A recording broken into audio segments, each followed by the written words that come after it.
On a quiet stretch of golden beach where the waves whispered secrets to the shore, a little girl named Clara was building the biggest sandcastle she had ever made.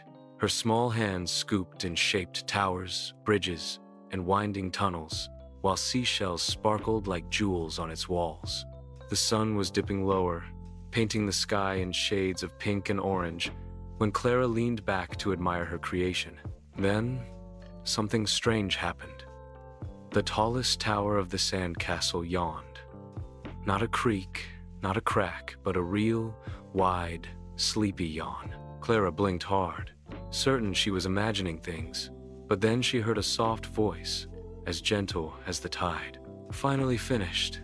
The sandcastle sighed, its tiny flag fluttering with delight. You built me perfectly, Clara. Would you like to see what dreams look like inside my halls? Clara gasped, her eyes widening with both surprise and wonder.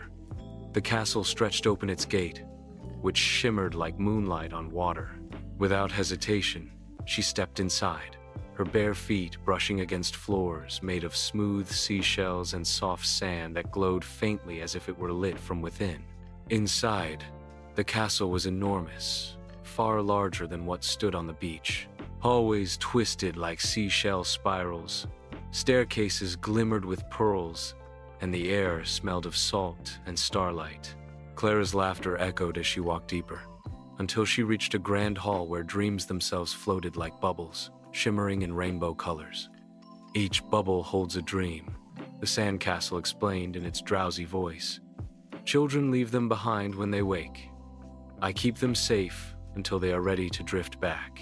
Clara reached out and touched one.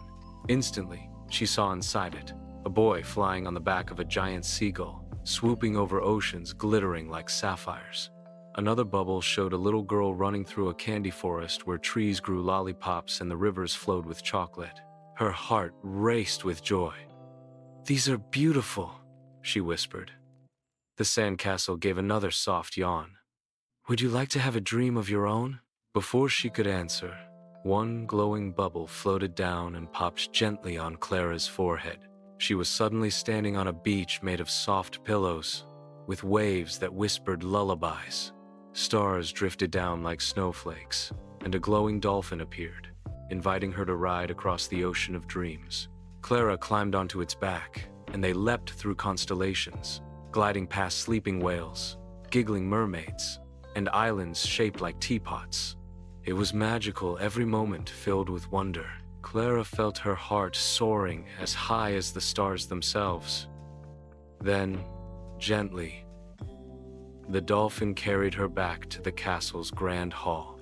The bubble of her dream hovered for a moment, glowing warmly, before joining the others in the shimmering collection. Clara looked up at the sleepy sandcastle. Thank you, she whispered. That was the most wonderful dream I've ever had. The castle's towers leaned toward her as though smiling. Dreams are gifts, Clara, and because you built me with such care, I'll always keep yours safe here, ready to visit whenever you wish. Outside, the waves lapped against the shore, and the night deepened. Clara stepped through the castle's gate, but when she turned back, the castle was no longer glowing.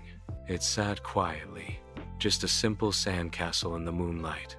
She rubbed her eyes, wondering if it had all been a dream. Yet, as she walked home with the sound of the sea behind her, she noticed a tiny seashell glowing faintly in her hand, a gift from the castle. That night, when Clara closed her eyes, the dolphin was waiting. The sleepy sandcastle had kept its promise, and she knew she could visit the dream-filled halls whenever her heart longed for magic.